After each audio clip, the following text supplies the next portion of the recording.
Students, आज हमारा topic है इंट्रोडक्शन टू सिंपल मशीन्स। अब सबसे पहले हम देखेंगे कि हमारे पास सिंपल मशीन जो है वो होती क्या है। सिंपल मशीन को अगर हम डिफाइन करें तो हमारे पास एक ऐसी डिवाइस है जो कि हमारे काम को आसान कर देती है, यानी कि मेक ओवर वर्क इजी। यानी कि मैं यहाँ लिख सकती हूँ कि हमारे पास हमारे काम को आसान करती है, make over work easy, make over work easy. और दूसरा जो इसका मतलब कि पर्पस है मशीन का, यानी कि दूसरा जो इसका काम है वो हमारे पास क्या है कि ये हमारे जो काम है उसको स्पीड अप कर देती है, यानी कि उसको इंक्रीज कर देती है। हम कम वक्त में जो है वो बहुत ज्यादा काम कर सकते हैं। Make speed up over work, ठीक है, स्पीड अप ओवर वर्क।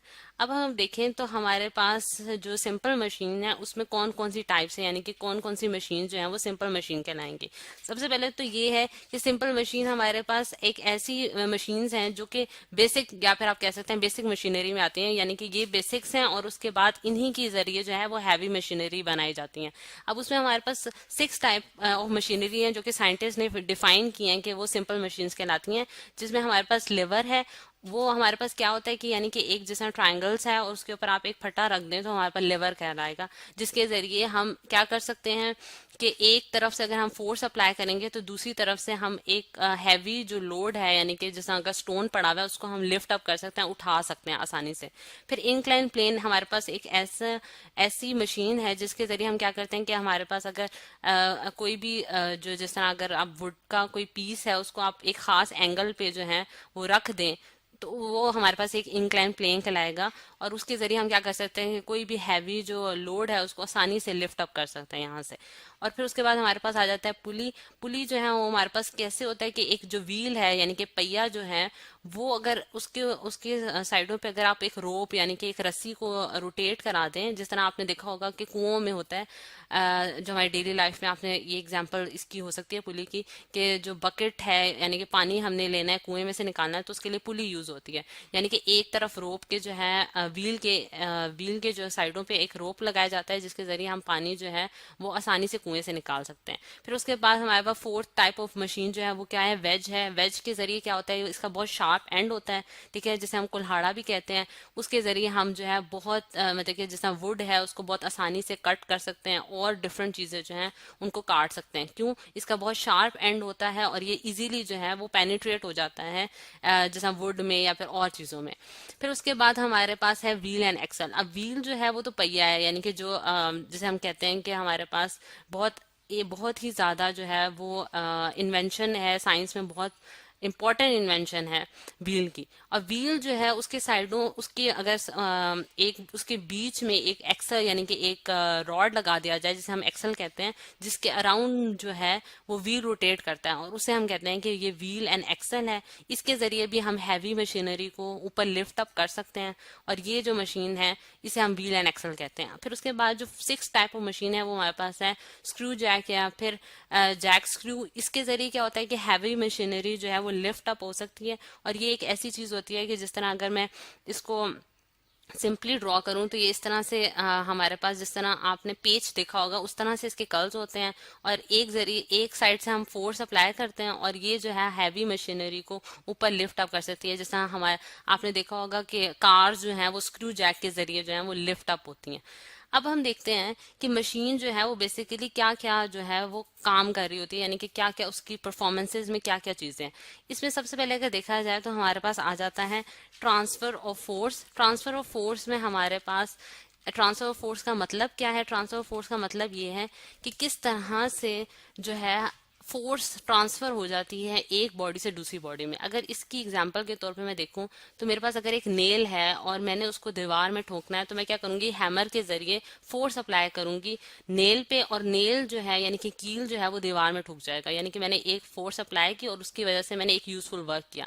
अब वर्क को अगर डिफाइन किया जाए तो जिस तरह आपने पिछले लेक्चर्स में भी देखा होगा, वर्क हमारे पास क्या है, फोर्स इनटू डिस्प्लेसमेंट। यानी कि जब आप कोई फोर्स अप्लाई करते हैं और उसकी वजह से कोई डिस्प्लेसमेंट होती है, यानी कि कोई डिस्टेंस आप मूव करते हैं किसी भी चीज कोई भी डिस्टेंस, तो फिर वो हमारे पास जो है वो वर्क कहलाता है और मशीन जो है वो यूजफुल वर्क परफॉर्म करती है बाय अप्लाइंग सम फोर्स। तो इससे हमें पता चलता है कि ट्रांसफर ऑफ फोर्स जब होती है तो उसके जरिए मशीन जो है वो अपना काम परफॉर्म करती है।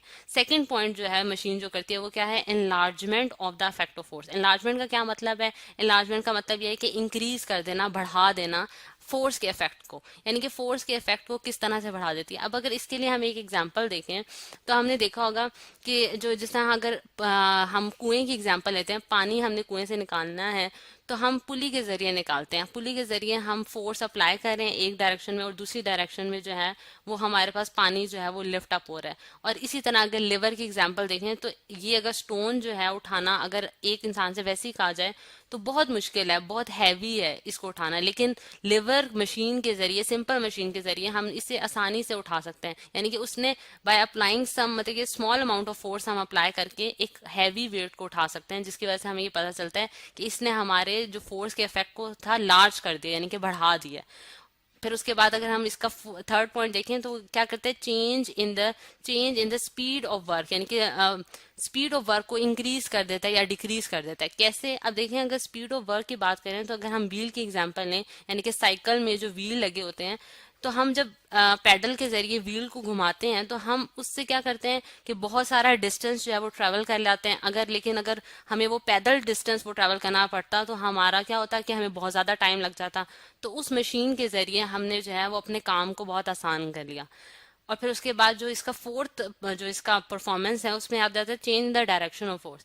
Change the direction of force का क्या मतलब है, यानी कि ये डायरेक्शन ऑफ फोर्स को किस तरह चेंज करती है। अगर इसकी एग्जांपल के तौर पे हम पुली को देखें तो पुली में जो रोप होता है, यानी कि जो हमारे पास रस्सी होती है उसको हम नीचे की तरफ धकेल रहे होते हैं, यानी कि आप नीचे की तरफ उसको खींचते हैं और उसके रिजल्ट में क्या होता है कि वो जो पानी वाला बकेट है वो ऊपर की तरफ लिफ्ट अप होता है।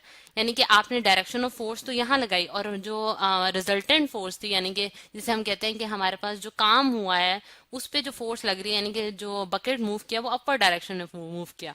तो इससे हमें पता चलता है कि मशीन जो है वो डायरेक्शन ऑफ फोर्स को भी चेंज करती है।